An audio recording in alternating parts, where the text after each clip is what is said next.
इसके शब्दों में, उसके भावों में वो तपीश है कि वो हमारे अंदर एक आग सुलगाने लगती है।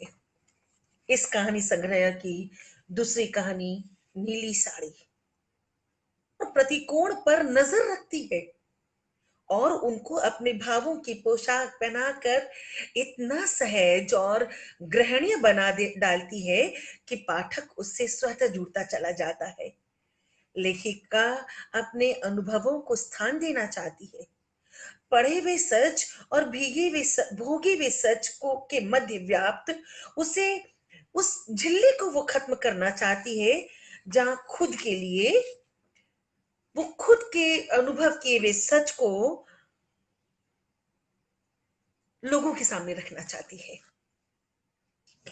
और भाषा, फिर मैं तो दीवानी हो गई हूं उस लेखिका की भाषा की। नीला रंग उसे बहुत पसंद था और इसके आगे वो लिखती है, उसे लगता है कि दुनिया में कुछ भी बेरंग नहीं, सबका अपना अपना एक रंग है। वह जानती है कि वह हंसती है तो लाल रंग की सुर्ख गुलाबों जैसी रंगत बिछ जाती है आबो हवा में, और अगर रो दे तो हरे रंग की झीनी झीनी बारिश होने लगती है। मुस्कुराती है तो खिली धूप पर एक गुलाबी परत छा जाती है। सोचती है कि पत्ता पत्ता हल्के धानी रंग के चुनर की चुन्नटों में झूमने लगता है। उसे ये भी पता है कि जब वो उदास होती है तो आसमान और सागर सहम से जाते हैं। अपनी उदासी से सागर और आसमान का सहम न देख पाना, सोची दृष्टि कहाँ जा रही है। अपने भावों का मानवीकरण उसने प्रकृति के आधार पर जो किया है, लेखिका शुभ्रा उपाध्याय ने, अद्भुत है, अद्भुत।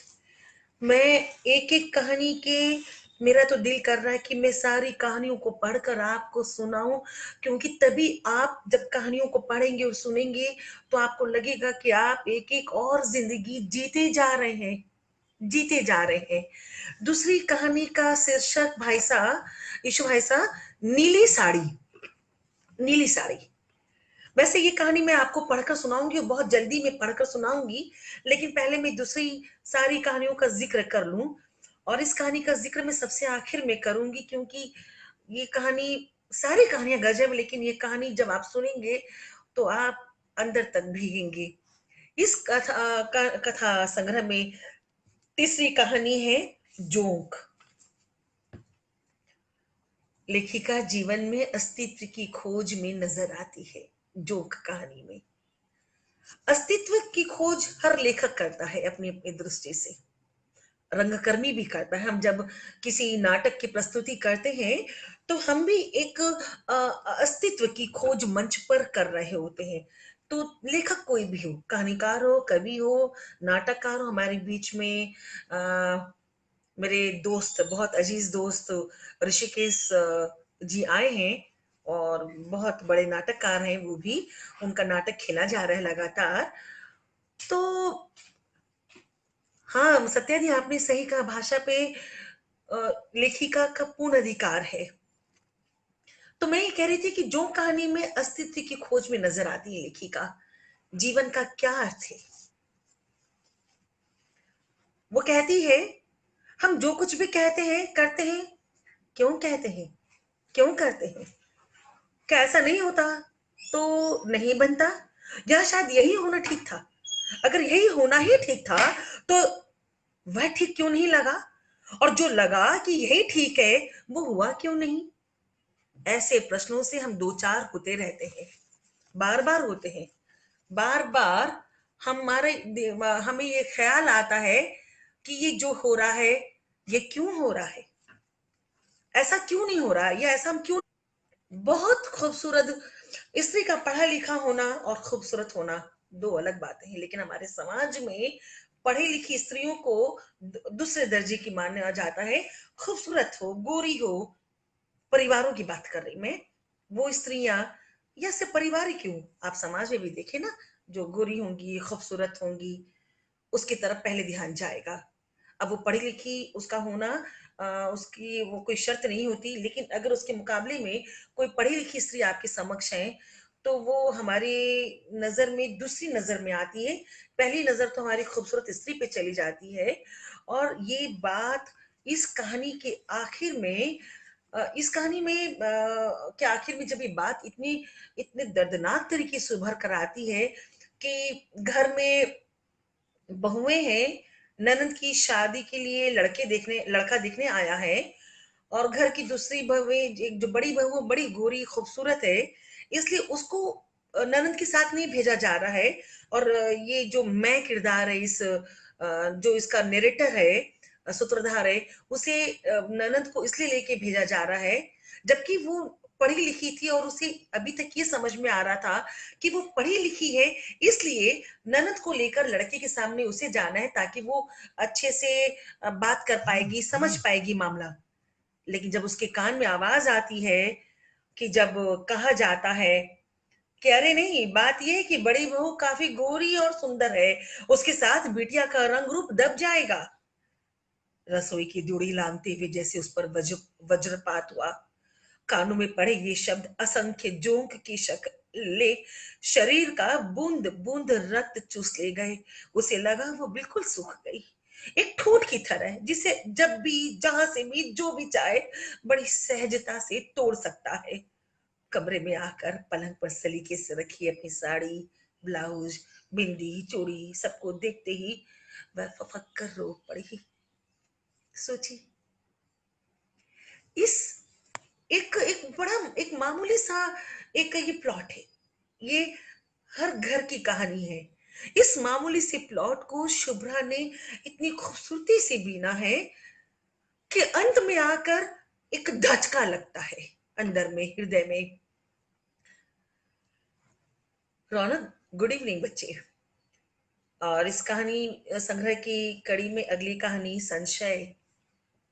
ये भी हर परिवार की बात है, हर उस माँ की बात है जिसकी बेटी छोटी है, बहुत छोटी है।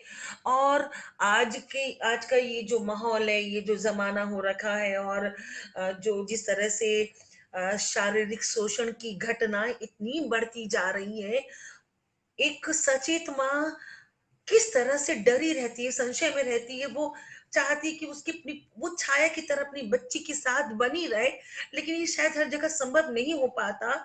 और इस पूरे ताने बाने को संशय कहानी में शुभ्रा ने उभारा है। हमें कौन सा समय हमारी माएं घेरे रहती थी कहकर अपनी जिम्मेदारी से मुक्त होने, क्योंकि हमें जब अपना याद आता है, लोग अक्सर कहते हैं कि भाई तुम्हें भी तो पाल पोस के बड़ा किया, तुम भी तो बड़ी हुई है, कौन सा तुम्हें घेरे रहते थे, फजूल में तुम डरती हो। ये बहुत कॉमन से संवाद है जो हम सुनते हैं। लेकिन जमाना बदला है, और एक सचेत माँ को अपनी बेटी के लिए लेखिका को बड़ी चिंता होती जब वो कहती है कि जिसकी बेटियां हैं ऐसी अपनी सहेलियों को बेफिक्र देखती तो सोच सोच कर हैरान हो जाती। अरे, इन्हें जरा भी चाहिए, कैसी है, सुरक्षित है भी या नहीं। ये चिंता एक सतर्क, एक सजग कहानीकार की ही हो सकती है। एक लेखक अगर अपने समय काल की बातों को नहीं उठाता है, एक लेखक जब अपने समाज में होने वाली घटनाओं की तरफ इशारा नहीं करता है, तो वो लेखक भुला दिया जाता है। हाँ वसुंधरा जी, ये सामाजिक सत्य है। हाय रीमा जी।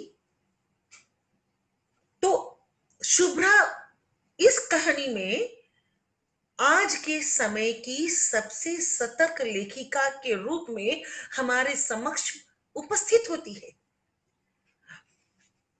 लेकिन अक्सर हम स्त्री विमर्श कहकर किसी भी रचना को हल्के में ले जाते हैं, लगता है कि अरे औरतें जो स्त्रियां हैं तो बस स्त्री स्त्री स्त्री स्त्री। अरे क्यों नहीं, ये सिर्फ शुभ्रा की पैनी नजर इस पर गई तो किसी पुरुष लेखक की भी गई होगी, निश्चित तौर पर जानी चाहिए। ये स्त्री विमर्श होना चाहिए, हर घर में होना चाहिए, बार बार होना चाहिए। क्यों नहीं होना चाहिए? प्रश्न तो ये है। हम अगर स्त्रीलिंग स्त्री का मतलब हम हमारी उम्र की स्त्रियों को ले जाते हैं अक्सर।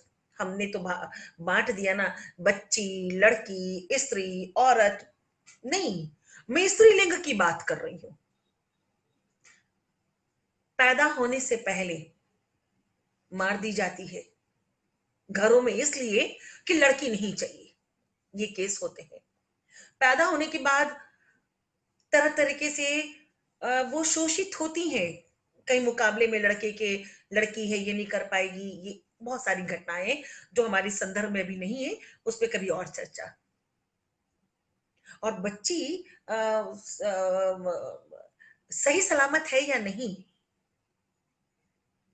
उसके साथ कुछ अप्रिय तो नहीं घटित हो रहा है, क्योंकि बच्ची जो होती है ना, बच्चे डर के मारे या संकोच में या कुछ और ऐसी बात होती है, वो खुलकर नहीं कह पाते हैं। तो ये माओ की सतर्क नजर उस बच्चे के अंदर चलने वाली मनस्थिति को समझ पाती है। और ये तभी हो पाता है जब माए और लेखिकाएं सतर्क होती हैं और समाज को लेकर चलती हैं, समाज में होने वाली घटनाओं को जीती हैं। और लेखिका बहुत संवेदनशील है। वो बच्चियों पे बुरी नजर डालने वालों के बारे में कहती है कि अगर उसका बस चले तो ऐसे अपराधियों को किसी कोर्ट, किसी मुकदमे की तारीख में कोई जगह ही नहीं दे, हिजड़ा बनाकर छोड़ दे सबको, माथे पर एक ठप्पा लगा दे बेकाबू मर्दानगी का। छी, घिन आती है उसे। कभी कभी तो उसे लगता है कि उसके आसपास चारों तरफ इंसान की शक्ल में गंदे कीड़े रेंग रहे हैं, लिजलिजे, चिपचिपे, घिनौने। वो सोचती है, क्या हम सचमुच पढ़े लिखे समाज की ओर बढ़ रहे हैं? ये दर्द लेखिका की इस कहानी को अद्भुत बनाता है। उस पीड़ा का जो एक किसी भी एक रचनाकार, किसी भी एक जो सृजनशील होते हैं ना, सृजन का अर्थ ही यही होता है कि आप अपने आक्रोश को सही जगह उपस्थित करें। इसके बाद की कहानी तो बहुत अच्छी कहानी है। नेपथ्य। नेपथ्य नेपथ्य कहानी के बारे में कुछ बातें मैंने नोट की हैं, वो मैं आपको बताऊं जो मुझे बड़ी प्रिय लगी थी। आ, हाँ, कहानी का दर्शन सबसे पहले आप समझें कि क्या है नेपथ्य में। कितनी सहजता से लेखिका ने लिखा है। जीवन कितनी कठिन परिस्थितियों में भी कितनी सहजता से मुस्कुरा सकता है। जीने की शर्तें कितनी कम है, और ये भी कि कैसे कोई किसी को कुचल सकता है, एक नन्हे से पौधे को भी। पूरा जीवन दर्शन है। आपके हमारे बीच की बात है, हमारे आसपास की बात है। एकदम है कि कोई भी कभी भी किसी एक नन्हे से पौधे को भी कुचल सकता है। ये कहानी पति पत्नी के संबंधों पर है कि शादी के बाद तुरंत बाद एक मधुरता जीवन में बनी रहती है, और जैसे जैसे वर्ष गुजरते जाते हैं, पुरुष शायद अपने काम में इतना ज्यादा व्यस्त हो जाता है कि वो पत्नी के उन उन मनोभावों की तरफ नहीं देख पाता जो वो पत्नी चाहती है, जिस तरह से जुड़ना चाहती है, जो जो वो जिन जज्बातों की डोर में वो झूलना झूलना चाहती है। शायद काम काम काम काम में वो पुरुष उसको नहीं देख पाता, और कभी कभी स्त्री को लगता है कि कहाँ तो ये जिन आदतों पर मेरा पति पहले मुझ पर रिझा करता था, अब उसकी नजर नहीं जाती। और कभी कभी उसे लगता है कि कपास की काया में सुगंध संबंध बौरा जाता है, सिर्फ इस बात से कि उसने एक बार उसकी तरफ देख तो लिया। कभी कभी लगता है कि दिन ताबड़तोड़ बारिश के थप्पड़ों से चुप थक चुका था। भाषा की अभिव्यंजन आप देखें, और कभी-कभी वो गुलाब सी महक जाती है, इंतज़ार करती है अपने पति के आने का कि वो काम से आएगा। जब वो फ़ोन करती है तो पति कहता है बार-बार फ़ोन मत किया करो, मैं काम में लगा हूँ। और जब वो घर लौट के आता है तो वो उसका ध्यान जब चाहती है और ध्यान नहीं मिलता, तो वो कहीं-कहीं टूटती है। उसे लगता है कि उसे अब कभी उसे किसी उसकी तरफ ध्यान नहीं देना चाहिए। लेकिन जब रात को कमरे में पति को सोते हुए देखती है, तो उसको अपने पति की वो बातें याद आती हैं। और एक मतलब कि ये पंक्ति तो गजब के, ऐसे मुहावरे तो कम ही पढ़ने को मिलते हैं। अनकही बातों का सिरा थामे सपनों की चोटियां गुथते रहते थे। सपनों की चोटियां गजब का रूपक है। मतलब कि सपने को चोटी के रूप में कल्पना करना, ये अद्भुत है। ये तो ये तो मैंने नहीं पढ़ा, ये एकदम नया मुहावरा पढ़ा मैंने कि ये दोनों बड़ी मेहनत से उसने स्वयं को संयत करके रखा था और बोल पाई थी सिर्फ हेलो। और वो फिर तो न जाने कितनी देर दोनों कही अनकही बातों का सिरा थामे सपनों की चोटियां गुथते रहे। उसे याद आता है जब कहता है उसका महेश जब उसे कहा करता था, तुम जानती हो ना कि जब तक तुम मेरे ऊपर अपना हाथ नहीं रखोगी, मुझे पकड़ोगी नहीं, मैं शांति से नहीं सो पाऊंगा। तो जब वो रात को कमरे में आती है और जो एक एक एक विशाल सा मन में लेकर आती है, लेकिन अपने पति को सोया देखती है, तो उसे एहसास होता है। और अपने पति के पास उसी तरह सोना चाहिए। और वो सारी तमाम दुख के बाद बालों का एक ऊंचा जोड़ा बनाकर पास रखे पानी की जग से दो घूंट पानी पीकर नाइट बल्ब की रोशनी को बुझाकर बिस्तर पे आती है और महेश की चढ़ते हुए उसने अपना हाथ महेश के ऊपर रख दिया। इतना सुंदर अंत इस कहानी का। यानी एक स्त्री कितना कुछ सोचती है, वो डूबती है, बार बार डूबती है, उसका मन टूटता है, वो अपनी टूटन का इजहार करना चाहती है, नहीं कर पाती, उसका मन और टूटता है। जब वो इजहार नहीं कर पाती, उसके इजहार को जब कोई नहीं समझ पाता, तो वो और टूटती है। लेकिन वो प्रेम से इस तरह से लबालब भरी होती है कि अंत में वो ये भूल जाती है और वो फिर जाने अनजाने फिर से प्रेम लुटाना शुरू करती है। अगली कहानी अंतराल।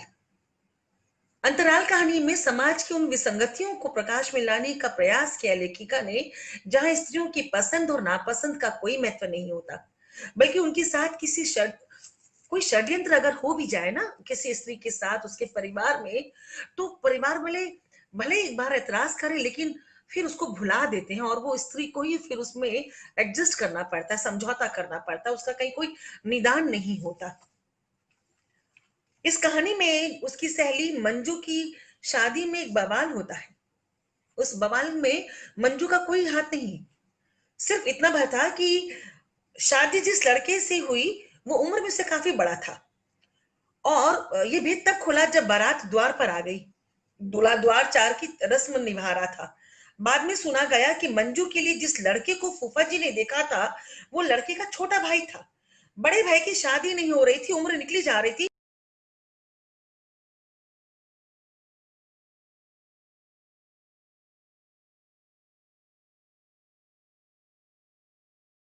उसी जिंदगी के लिए वो अभिशप्त हो गई कि अब उसको वही जिंदगी जीनी है। विरोध होना था तो पूरा होना था, परिवार को करना चाहिए था, नहीं होता। इस कहानी में एक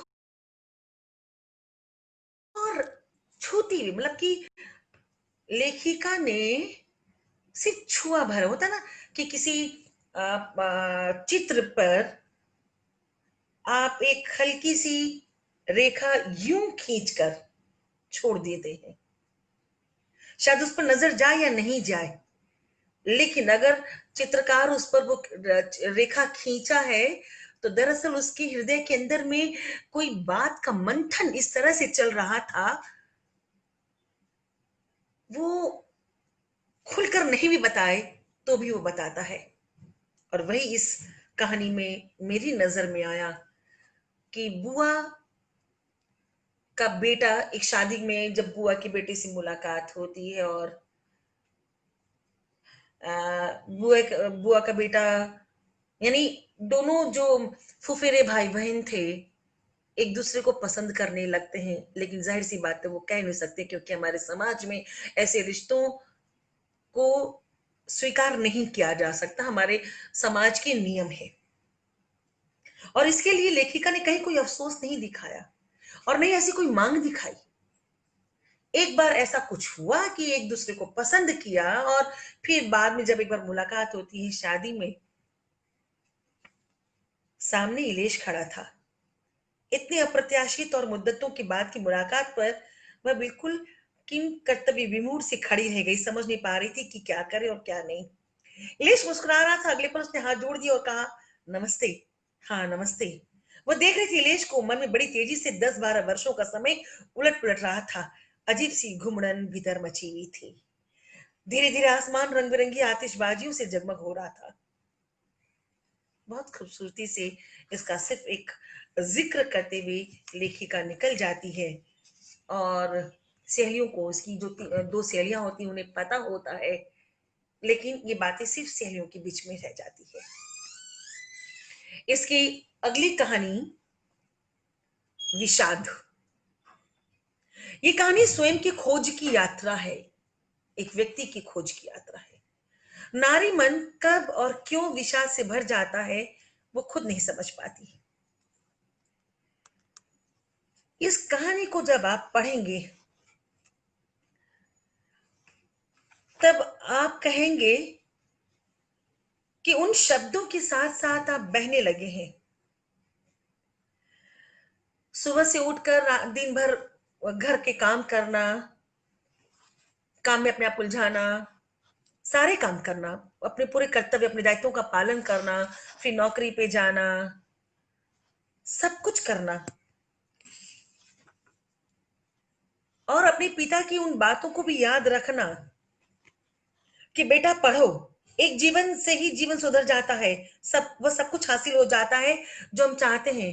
एक ही साधे सब सधे, सब साधे सब जाए, या फिर परिश्रम करने से जो फल मिलेगा वो सारी जिंदगी, उसका जो फल मिलेगा, जो हम चाहते हैं वो हमें मिलेगा। और कल्पना है कि हमारे पर्स में हमारे कमाए हुए पैसे होंगे, हम जो चाहेंगे वो कर सकेंगे, लेकिन उसके बावजूद सब कुछ मिलता चला जाता है, मेहनत है, बहुत मेहनत से हम जो चाहते हैं। यहाँ पर नरेटर कॉलेज की अध्यापिका हो जाती, सब कुछ होने के बाद उसके मन में एक विषाद उसको घेरे रहता है। क्यों? वो नहीं समझ पाती। वो डॉक्टर के पास जाती है, डॉक्टर उससे कहता है कि नहीं, कोई बीमारी नहीं, उसे कुछ दवाइयां देता है कि वो तनाव में नहीं रहे। वो सिर्फ इस डॉक्टर से ही खुलकर कभी बात कर पाती है। और डॉक्टर एक बार जब उसे कहता है, उसकी सहेली उसे कहती है कि तुम्हें कोई शारीरिक बीमारी नहीं है, तू व्यर्थ ही डॉक्टरों के चक्कर लगा रही है। लेकिन वो जान रही हो कि वो डिप्रेशन की शिकार हो रही है। वो डॉक्टर से पूछती है कि डिप्रेशन क्यों होता है। उसने सांस रोककर पूछा था, न जाने उत्तर में कैसा विस्फोट हो। और डॉक्टर ने कहा था कि नहीं, तुम्हें डिप्रेशन नहीं, बस तुम्हें एक स्ट्रॉन्ग कॉन्फिडेंस की जरूरत है। ध्यान दीजिए शब्द पर, स्ट्रॉन्ग कॉन्फिडेंस। ये टूटता क्यों है? इसको हम अक्सर घर परिवार में देखेंगे, नजरअंदाज कर दिया जाता है। हम मशीन की तरह काम करते चले जाते हैं, वो कॉन्फिडेंस हमारे अंदर आ ही नहीं पाता। हम एक मशीन बन जाते हैं, हम अपने दायित्वों का पालन करते चले जाते हैं, और उसके बाद डॉक्टर कहता है कि तुम्हें कॉफी बनानी आती है ना, एक कप कॉफी बनाओ। और नरेटर कहती है कि आपको कैसे पता? तो वो कहता है कि बस तुम्हें देखकर मुझे लगा कि तुम अच्छी कॉफी बना सकती हो। और वो जब कॉफी बना कर देती है, डॉक्टर बोलता है कि तुमने बहुत अच्छी कॉफी बनाई, ऐसी कॉफी मैंने आज तक नहीं पी। तो उसे लगता है कि पता नहीं, लेकिन मतलब कि पता नहीं कॉफी अच्छी वाकई बनी है या नहीं बनी। लेकिन उसे ये लगता है कि आज जाने कितने दिनों बाद वो मुस्कुराई, किसी के अवभगत में नहीं, अपने लिए, सिर्फ अपने लिए। ये सोचकर मन से, अंदर से, हृदय से उसे लगा जैसे उसके कलेजी में पड़ी बरसों की गीली मिट्टी को शीतल जल की धार से किसी ने साफ कर दिया। ध्यान दीजिए इन शब्दों पर। एक शब्द प्रशंसा के हम भूल जाते हैं रोजमर्रा की जिंदगी में, और ये कहानियां हमारी रोजमर्रा की जिंदगी से जुड़ी हुई है। ये हमारे काल की कहानियां हैं, इसलिए ये कहानियां अद्भुत है, क्योंकि शब्दों का तो जो लेखिका ने संसार रचा है जिन शब्दों से, वो अद्भुत है। ये मेरे हिसाब से ये कहानियां हमेशा हमेशा बार बार लोगों के बीच में पढ़ी जानी चाहिए, क्योंकि अगर हम जिंदगी जीना चाहते हैं तो हमें जज्बातों को पढ़ना होगा, पढ़ना चाहिए। हमारी मुश्किल क्या है कि हम चर्चा के दौरान खेमों में बटे हुए होते हैं कुछ। अच्छा, सबसे बड़ी बात मैं बताऊं, यहाँ अभी मैंने देखा रंजीवन जी भी आए, संजय करुणेश जी भी हैं, सत्य प्रकाश तिवारी जी भी हैं। आप सब इस बात के गवाह हैं कि हमारे यहाँ चर्चाएं ना बड़ी सीमित होती हैं। अच्छा, कलकत्ता के साहित्यकारों की तो चर्चा दिल्ली में हो ही नहीं सकती। दिल्ली का अपना अपना एक खेमा अलग है, हिंदी प्रदेशों का खेमा अलग है। हिंदी प्रदेशों की साहित्यकारों की जिस तरीके से चर्चा होती है, खुल की चर्चा होती है। हर एक लेखक दूसरे लेखक की चर्चा करता है, चाहे वो खेमों में ही क्यों नहीं बंधे हुए, लेकिन फिर भी हर लेखक बाहर में, कलकत्ता के बाहर, बंगाल के बाहर आपको हर लेखक जीवित नजर आएगा। आप हर लेखक की चर्चा कहीं ना कहीं किसी प्लेटफॉर्म पर सुनेंगे, लेकिन कलकत्ता में ये है ही नहीं। ये इतनी अद्भुत किताब, ये जो कहानी संग्रह है खतरा खतरा जिंदगी, इसकी चर्चा तो बार बार इसलिए भी होनी चाहिए, ये बार बार इसलिए पढ़ी जानी चाहिए क्योंकि ये हमारे जज्बातों से भरी आज की। अच्छा सी भाव, अगर आप आलोचक हैं और आप भाव पक्ष और कला पक्ष दोनों देखेंगे, तो कला पक्ष इसका किसी भी मायने में कहीं से कमजोर नहीं होता है। जब आप यहाँ पर भाषा का सौष्ठव देखेंगे, जब आप इसमें अलंकारों को देखेंगे, जब आप इस भाषा के प्रवाह को देखेंगे, समय काल देश प्लॉट सारी चीजें। इसकी अगली कहानी बंद राहें। मुझे लगता है ऐसा कुछ तो है जो आपको जानना चाहिए। यहां लेखिका थोड़ी सी मुखर हो रही है, शायद उसी में से कुछ से आपका कुछ हो, तो मैं कहूं, आप सुनेंगे ना। वो प्रश्न कर रही है पाठक से। फिर वो ये भी कहती है कि अगर आपको नहीं सुनना तो ये आपकी मर्जी, लेकिन आपको सुनना चाहिए। ये मुखरता मुझे लेखिका की बहुत पसंद आई, बहुत पसंद आई। मेरी उम्र 40 के पार है, जिसे आप शायद अधेड़ कहते हैं। और उसके बाद वो लिखती है कि आंगन में लगे तुलसी के पौधे के पास उगाई थी रात रानी की छोटी सी बेल, जिसने चुपके से रात के कानों में न जाने कौन सा मंत्र पढ़ दिया कि अलसाई रात मह मह कर महक उठी थी। अद्भुत भाषा है। वो कहती है कि उम्र का जो भी पड़ाव है उसे छू कर देखना जरूरी है।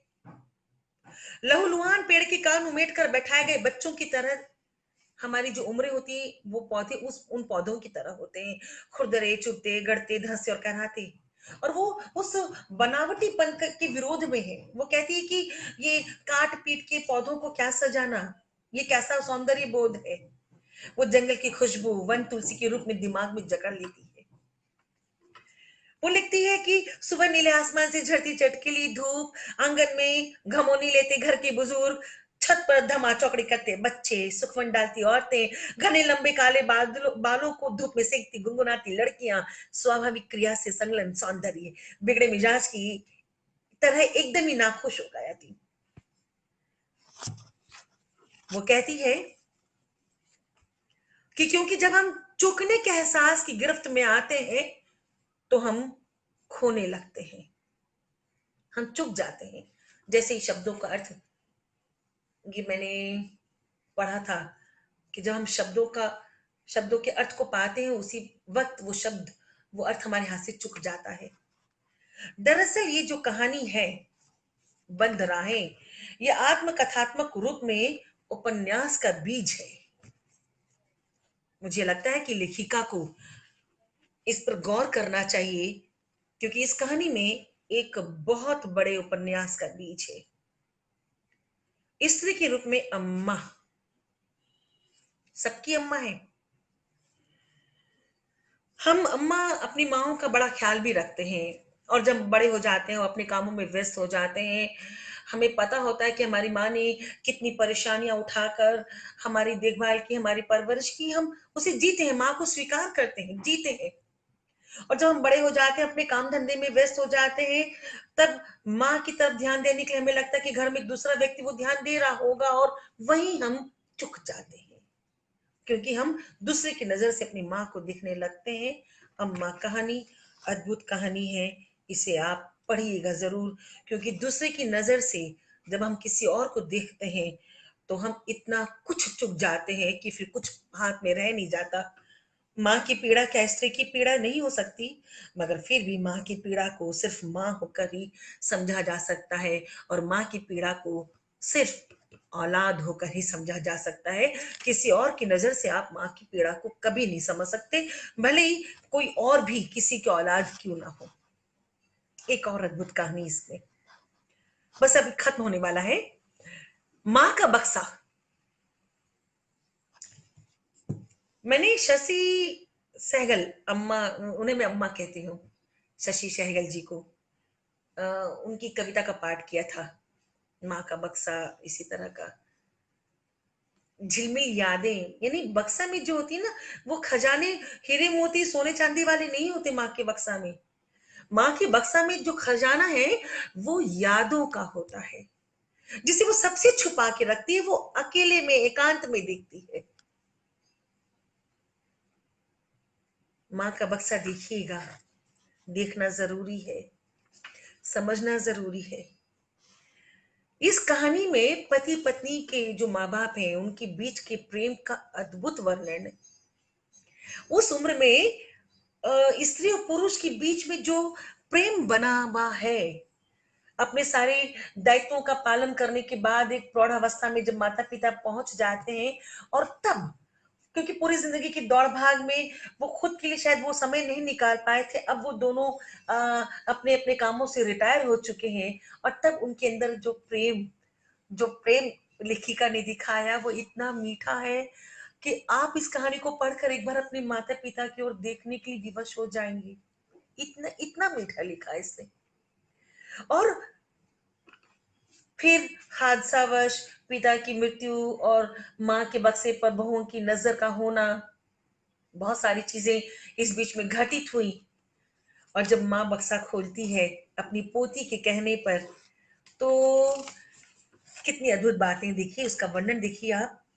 पिंकी और दादी चौकी से नहीं उतर कर नीचे बैठ गई। माँ ने बक्सा खींचा, कुछ देर उसे ऊपर से छूती रही, सहलाती रही, फिर आंचल में बंधी चाबी से ताला खोलने लगी। माँ कहती जा रही थी, इसमें तेरे दादा की बहुत सारी चीजें हैं, धोती है, रुमाल है, घड़ी है, कलम है, और पिंकी दादी को एकटक निहार रही थी। दादी कितनी व्यस्त हो गई थी, इतनी व्यस्त कि बक्सा खुल रहा था, लेकिन वे इस चिंता से बेखबर थी कि दरवाजा और खिड़की भी खुली है कि कहीं कोई बाहर से झांक लेगा। कौन नहीं डूब जाए इन कहानियों की भाषा में, इन कहानियों के कथानक में। और अब बात इस शीर्षक, जिस जो शीर्षक है कहानी संग्रह का, कतरा कतरा जिंदगी। इसकी पहले पन्ने की पंक्ति सुनिए कि यह दुर्गंध कहीं बाहर क्षेत्र में नहीं, हमारी नाक तले है। हमारे समाज में जो बहुत सी ऐसी चीजें हैं जो नहीं होनी चाहिए, तो लेखिका कहती वो कहाँ है, वो हमारे हमारी आंखों के सामने है, हमारी नाक के तले वो गंध बसी है। इस कहानी में एक ऐसी लड़की की कहानी है जिसकी शादी एक अच्छा परिवार सोच कर की गई, लेकिन वो परिवार कहने को शायद लड़के का बाप अपने आप को डॉक्टर बता रहा था, जबकि वो होम्योपैथ का चूर्ण बेचने वाला जो डॉक्टर होते हैं उस तरह का था, और बेटे में ड्रग लेने की आदत थी, और झूठ बोलकर एक झूठ का साम्राज्य फैलाकर लड़की शादी करना, और फिर उस पर अत्याचार। और वो लड़की अब 17 बरस की है, वो नहीं रहना चाहती उस लड़के के साथ, और वो लेखिका के पास आती है मदद मांगने के लिए। मतलब कि उसकी बुआ लेकर आती है, क्योंकि लेखिका का भाई समाज सेवक है और वो इस तरह के लोगों की मदद करने का काम करता है। ये सारी कहानियों को पढ़ने के बाद कतरा कतरा जिंदगी नामक कहानी में बस मुझे ये लगा कि शायद इस कहानी में लेखिका अंदर से किसी अपराध बोध में थी। मुझे लगता है कि लेखिका को अपराध बोध में नहीं होना चाहिए। उसे अपनी ही इस कहानी को कई बार पढ़कर मुझे मुझे मुझे लगा कि शायद इस पर दोबारा कलम चला, क्योंकि कहानी को लेखिका ने जिस जगह छोड़ दिया है शायद वो सही भी हो। अपना अपना दृष्टिकोण है। पूरे तौर पर ये कहानी संग्रह 2019 में इसका पहला संस्करण आया और आज 2020 में हम फेसबुक लाइव पर इसकी चर्चा कर रहे हैं। वो भी शायद कोरोना ने हमें घरों में बांध दिया है और इसीलिए हम इसकी चर्चा कर पा रहे हैं। मेरा तो ये कहना है कि इस किताब की चर्चा बड़े पैमाने पर होनी चाहिए, बार बार होनी चाहिए, हर प्लेटफॉर्म से होनी चाहिए। इतनी सुंदर कहानियां जो हमारे अंदर जीती हैं, हमारे आसपास, हमारे आंखों के सामने, और इसकी भाषा इतनी कमाल की है। एक एक पंक्ति एक एक कविता के बराबर है। काव्यात्मक भाषा है। आपको लगेगा आप कहानी पढ़ रहे हैं और कहानी के साथ साथ आप कविता को जी रहे हैं। कहानी पढ़ते हुए कविता को जीना जज्बाती होना है। तो मुझे नहीं पता कि मुझे कितनी देर हो गए हैं, क्योंकि मैं मैं तो लगातार बोलती चली गई हूँ। तो मुझे बताया जाए कि अगर वक्त है और आप सबकी अगर इच्छा हो तो एक छोटी सी कहानी नीली साड़ी मैं आप लोगों को पढ़कर सुनाऊं, अगर समय है तो। मुझे कैसे पता चलेगा, मुझे कोई बताएं।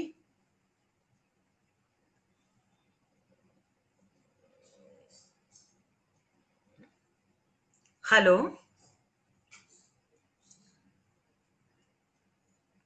अगर समय हो तो क्या मैं। अच्छा। राहुल गुप्ता एक है जिसने लिखा कि क्यों पका रही है आंटी। राहुल, अब तुमने मुझे आंटी कहा है तो तुम बच्चे हुए। बेटा, अगर मैं पका रही हूं तो आपके लिए तो कोई मजबूरी नहीं है आप इसे न देखें, है ना बेटा? क्या मजबूरी है कि आप इसे देखेंगे? आप बंद कर दें, आप फेसबुक में किसी और जगह जाएं, कुछ और देखें जो पका नहीं रहा हो, जो आपको, जो रोमांचक हो, जो आपके मन पसंद का हो। क्योंकि बेटा सबकी पसंद तो एक जैसी नहीं हो सकती ना। ये पांचों उंगलियां एक तो हो ही नहीं सकती। अब आप बोलेंगे ये अंगूठा ऐसा क्यों है, इसके बराबर ये अंगूठा क्यों नहीं है, तो ये प्रश्न तो बेटा जायज नहीं है ना। तो अगर आपको लग रहा है कि मैं आपको पका रही हूं तो आप से मेरी गुजारिश है कि आप यहां से चले जाएं और जाकर फेसबुक के उन पन्नों पर जाएं या उन जगहों पे जाएं जो आपकी पसंद की हो। या आपके पसंद का प्लेटफॉर्म नहीं है तो आपको यहां आने की कोई जरूरत नहीं है। आई बात समझ में बेटा? तो मेरे ख्याल से अब तक आपको यहां से गायब हो जाना चाहिए। समय है। पार्वती शाह ने कहा समय है। मैं। सोहेल ने लिखा वी हैव टाइम। संजना ने कहा भी 51 मिनट ही हुआ है, ज्यादा देर नहीं हुई, 50 मिनट हुए हैं। तो नीली साड़ी मैं बहुत जल्दी पढ़कर सुनाती हूँ। और उस बच्चे से, वो बच्चा, तुम यहां से बेटा चले जाना, ठीक है? Okay Sanjana, thank you so much. मैं कहानी सुनाती हूँ। कहानी नीली साड़ी। नीला रंग उसे बहुत पसंद था। नीला नीला आसमान, उसमें तरह तरह की शक्ल किए दौड़ते भागते मेघखंड, आनंद गहराइयों के अतल से फूटती समंदर की गहरी नीलिमा, सफेद झागों के बगुले फेंकती अथाह जलराशि, ऊंचे ऊंचे पहाड़ों की बेतरतीब कतारों में उगी झाड़ी नुमा झुरमुटों से झांकते मुस्काते नन्हे नन्हे नीले फूल, रंग बिरंगे कलरव करते खग समूहों में भी उसका ध्यान आकर्षण सबसे पहले वही चिड़िया करती जिसके डैनों पर नीले नीले चकते रहते। काले काले बादलों की आगवानी में उसने कई तरह के मोर को अपनी मदमस्त मुद्रा में नृत्य हेतु पंख फैलाते देखा है, लेकिन मन में अभी भी वही नीले कशीदे वाले पंख ही अटके हैं।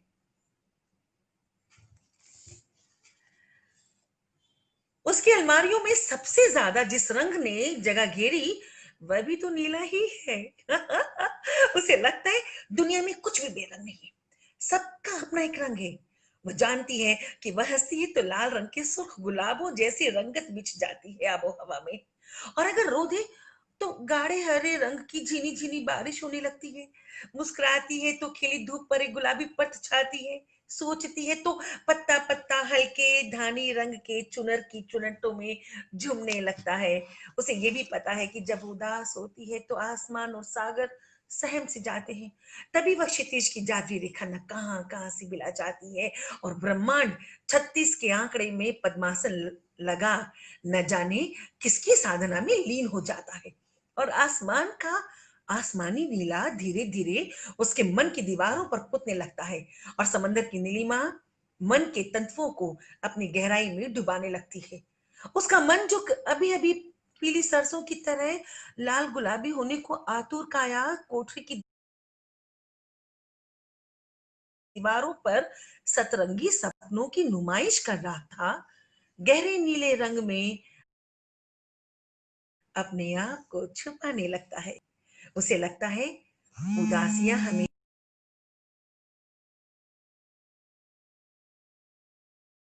नीले,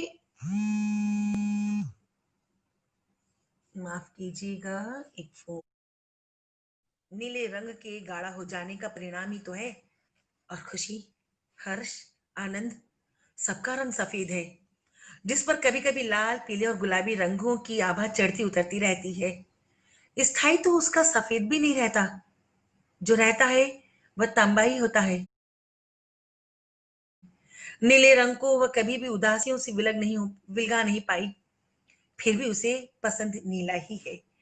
भले ही उसके लिए नीला रंग विषाद के हजारों शेड्स बिखेर दे। सहेलियों ने उसे खास हिदायत दे रखी थी, मंजू देख, तू साड़ियां खरीदने जा रही है और वह भी कॉलेज के किसी उठा लाना। रंजना ने जोड़ दिया था, तू कहती है तो मैं चलती हूँ ना तेरे साथ, और बढ़िया बढ़िया खूबसूरत रंग पसंद कर देती हूँ। अरे यार, मैं पागल हूँ, हम्म? आ, कि मैं सब नीला उठा लूंगी। हाँ, नीला पसंद जरूर है, इसका मतलब ये नहीं कि सब, हाँ। उसने इतना ही कहा। तीनों सहेलियां खूब ठहाके मारकर हंस पड़ी थी।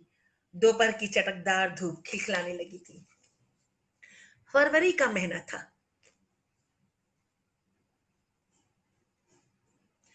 कलकत्ता का मौसम जनवरी में ही शॉल स्वेटर उतार फेंकता है।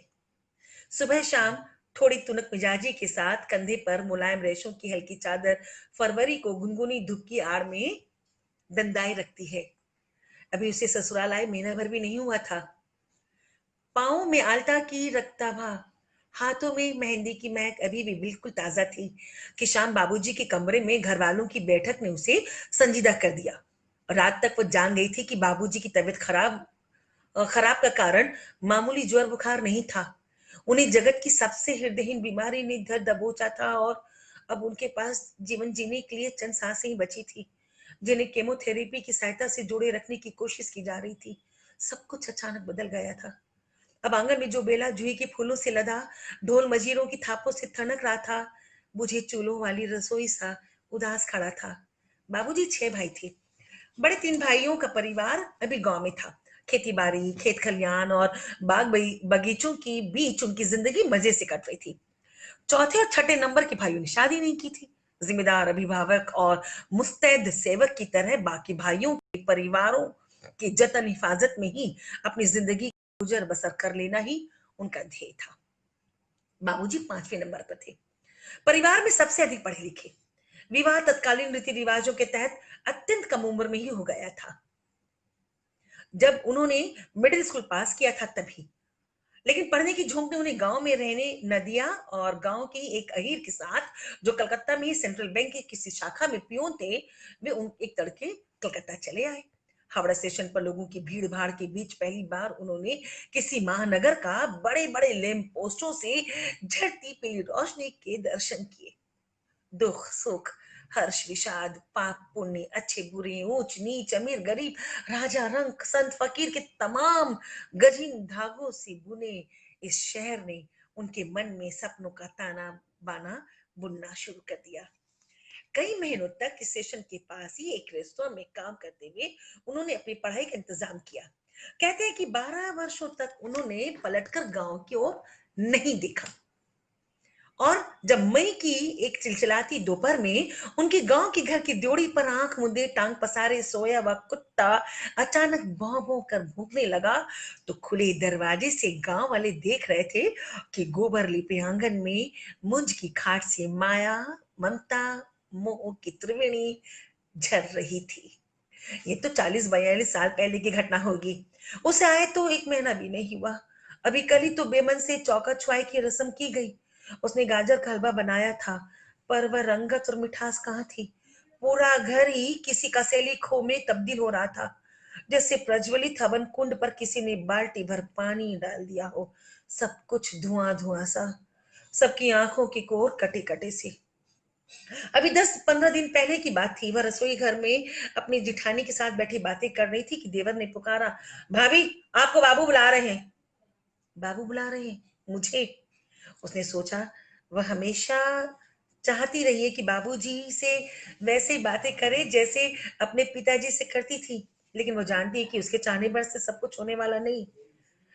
वो ये भी तो जानती है कि ये उसका ससुराल है, यहाँ उसके चाहने और मानने से ज्यादा महत्वपूर्ण है परिवार के कायदे कानून।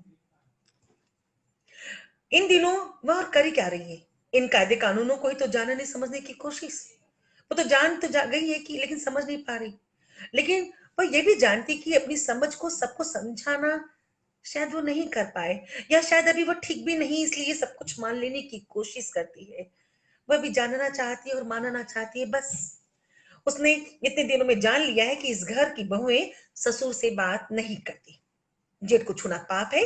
सास और जेठानियों के पैरों में तेल लगाना सबसे बड़ा पुण्य। निगाह नीचे रखना और सबकी बातें सुन लेना सबसे बड़ा गुण। पढ़ा लिखा होना सबसे बड़ा अवगुण।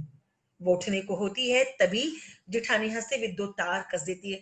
अरे भाई बुलाएंगे काहे नहीं, पढ़े लिखे ससुर की पढ़ी लिखी बहू जो हो। उसने देखा कहे गए शब्द वाक्य से ज्यादा जेठानी की आंखों में उछल रहे थे।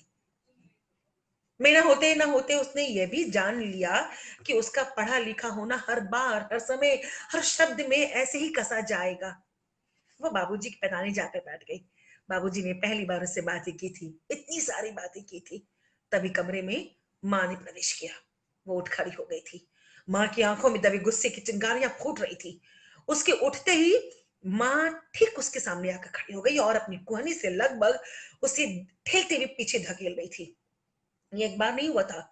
उसके बाद उसने महसूस किया कि जब भी वो बाबूजी के पास उनसे बातें करने जाती, उसकी माँ तुरंत वहां पहुंच जाती और ठीक उसके सामने खड़ी होकर या तो उसे अपनी ओट रखने का प्रयत्न करती, अथवा किसी न किसी बहाने कमरे से बाहर भेज देती। और जब वो बाहर आती तो हंसी की तीखी वो बौछार के साथ, अरे भाई आजकल की बहुएं तो सास ससुर का लिहाज ही नहीं करती। पढ़ी लिखी तो क्या देह पर चढ़ जाएंगी? इससे अच्छा तो हम लोग बिना विद्या बुद्धि के ही थे। कम से कम पर्दे का लिहाज तो था। कि गरम छींटे बर्फबारी की तरह झरने लगते।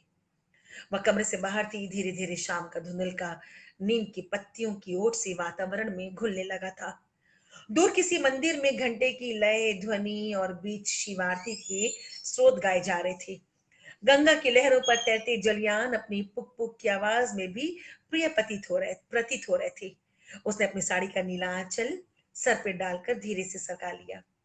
होंठों पर मुस्कान की नन्ही नन्ही तितलियां उड़ रही थी।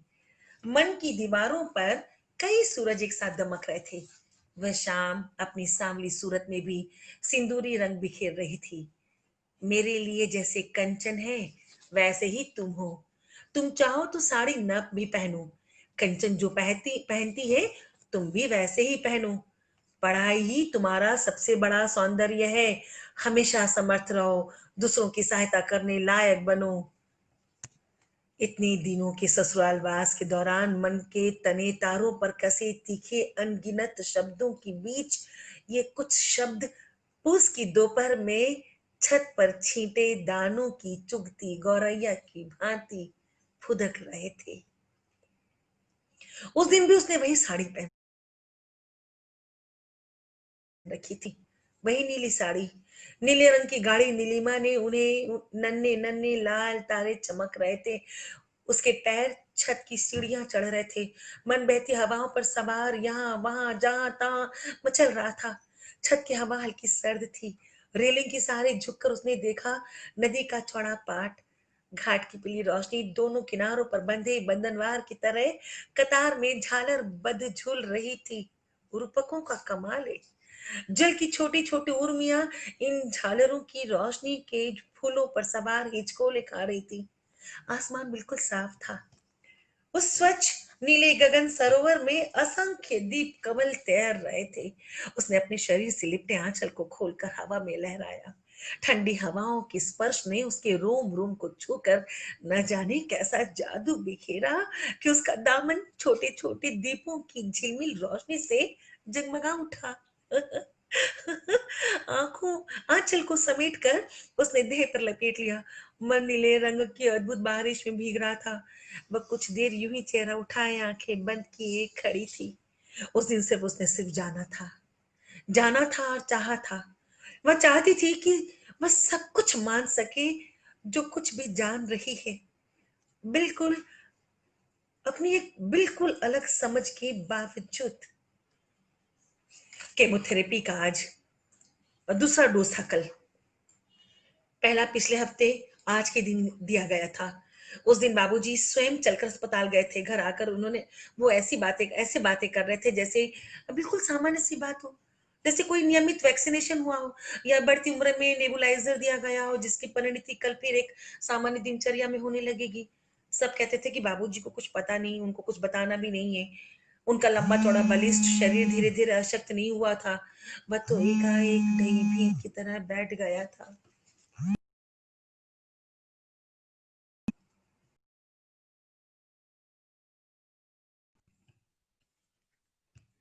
वो जान रही थी, मान रही थी, वो समझ रही थी। बाबूजी ने एक बार भी किसी से नहीं पूछा कि क्या रिपोर्ट है, दवा क्या है, डॉक्टर क्या कहते हैं। बल्कि किसी आज्ञाकारी बच्चे की तरह जो भी जो कहता गया वो सुन लेते और मान लेते। रात की काली माँ धीरे धीरे सिंदूरी संध्या को अपनी गिरफ्त में ले रही थी। गोधीली बेला में घर आंगन को उजियार करती दीप टिमटिमा रहे थे। उसने चाहा था, बड़ी शिद्दत से चाहा था कि काश बाबूजी एकदम ठीक हो जाते। उसकी चाहत वर्जनाओं की परिधि को लांघने के दुस्साहस से भर रही थी। मन के निरे कटोरे में प्लावन हो रहा था। चाहत की शाखाएं प्रशाखाएं निकल रही थी।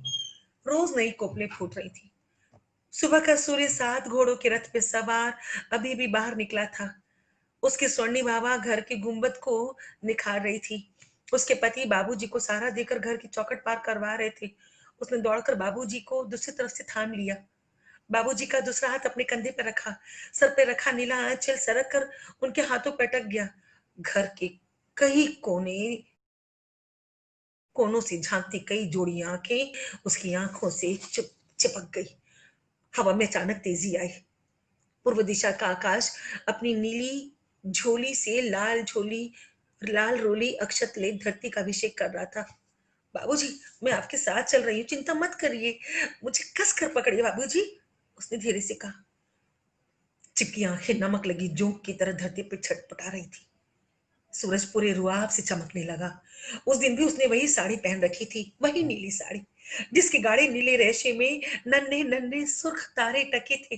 अस्पताल की वह रात उसकी आंखों में बीती थी। आंखों में जो आंखें जो प्रार्थनाओं से भरी थी। आंखें जो आकांक्षाओं से लदी थी। आंखें जो उम्मीद की टूटती डोर को बरौनियों से थाम लेने की आतुरता में डबडबा रही थी। दोनों हाथ जोड़े वह उसी नीले मन में मनोतियों का अंबार जो रही थी।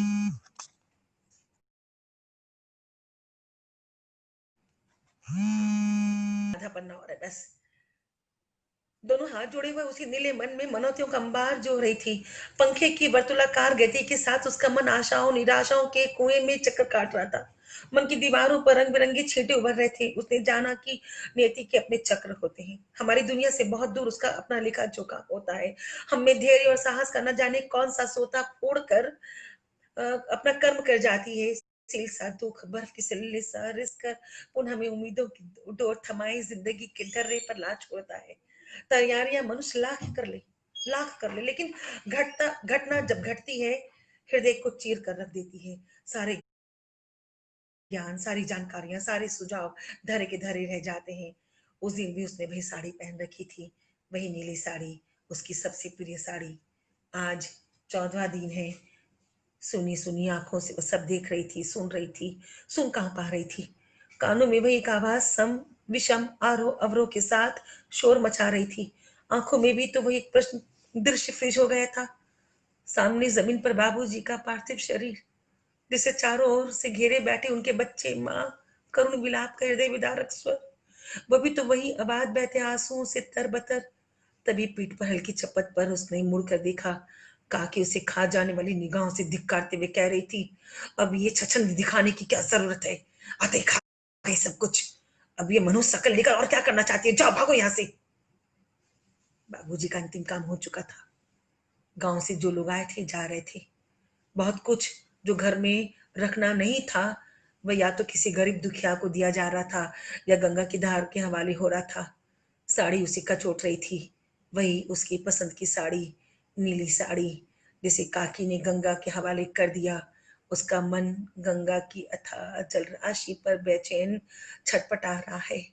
मन के सारे रंग बुझे दिए की बाती पर सुख रहे हैं। ये थी कहानी नीली साड़ी। आह, बहुत कुछ कहानी संग्रह के बारे में मैंने कहा, कहानी भी पढ़कर सुनाई। हाँ भाई साहब, ये मंजर कैसा कैसा, क्या समय समाप्ति की घोषणा। ओह, ये बजर कैसा, क्या समय समाप्ति की घोषणा। तो मुझे लगता है कि समय अब पूरा हुआ। तो मुझे उम्मीद है, हाँ पार्वती आते ही खा गए सब कुछ। ये हमारे समाज में स्त्रियों के लिए ना कुछ बंधे बंधाए शब्द हैं जो समय समय पर कहीं ना कहीं कह दिए जाते हैं, और इसे ही बड़ी खूबी से, बड़ी बारीकी से लेखिका ने उभारा है।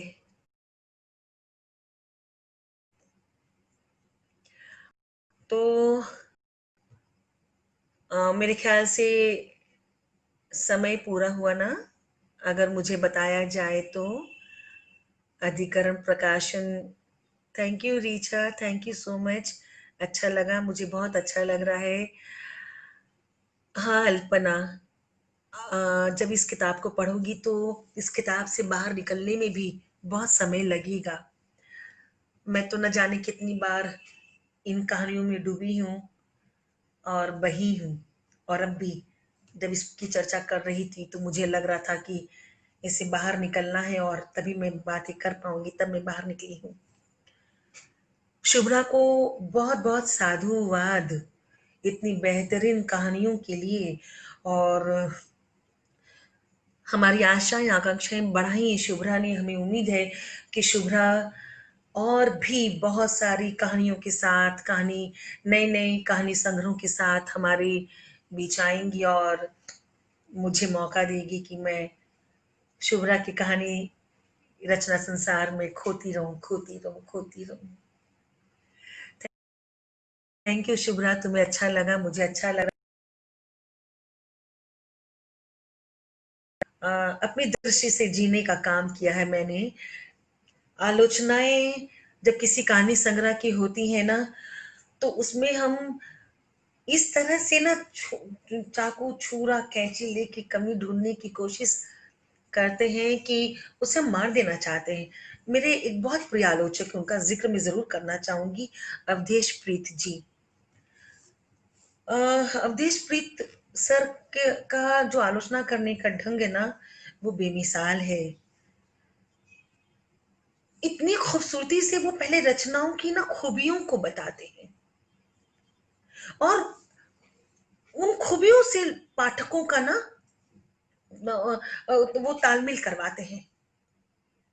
उसके बाद उन्हें अपने दृष्टिकोण से कहीं कुछ खटकता है तो वो बताते हैं, और मुझे लगता है इससे अच्छी और बड़ी आलोचना कोई और कर ही नहीं सकता।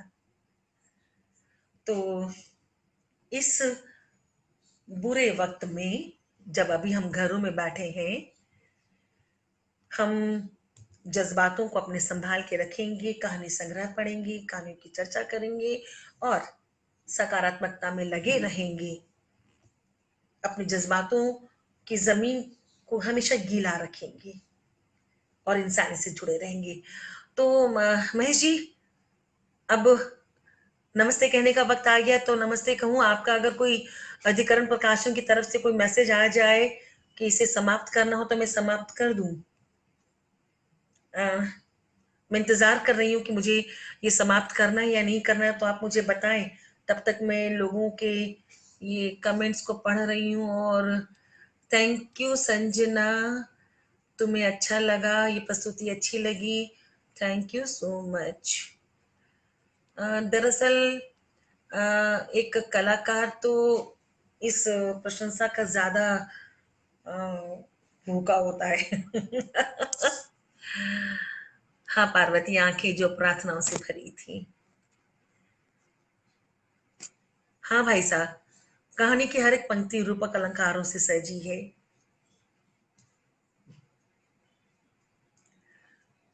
आह,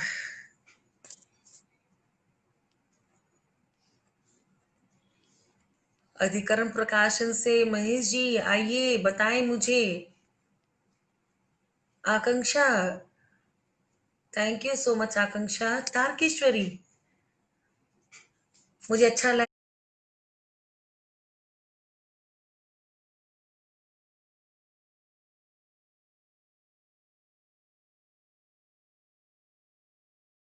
रहा है तुम आई और सुनी। जीजू सुने या नहीं सुने? नहीं सुने तो उन्हें सुना देना फिर से। थैंक यू भाई साहब, हमें साथ हुआ। शुभ्रा तो लाल गुलाब का फूल दे रही है सबको, मेरे साथ साथ सबके लिए वो गुलाब का फूल। मैं अभी तक इंतजार कर रही हूँ। मुझे नहीं समझ में आ रहा है कि मुझे ये खत्म करना है या नहीं करना है। तो अधिकरण प्रकाशन से और मैं महेश जी का मैं इंतजार कर रही हूँ कि वो मुझे आकर आदेश दें कि उमा जी अब आप बंद करें। थैंक यू, आ गया। इन्होंने मुझे धन्यवाद कह दिया। आपका बहुत बहुत धन्यवाद अधिकरण प्रकाशन और महेश जी की। आपने कहानी पे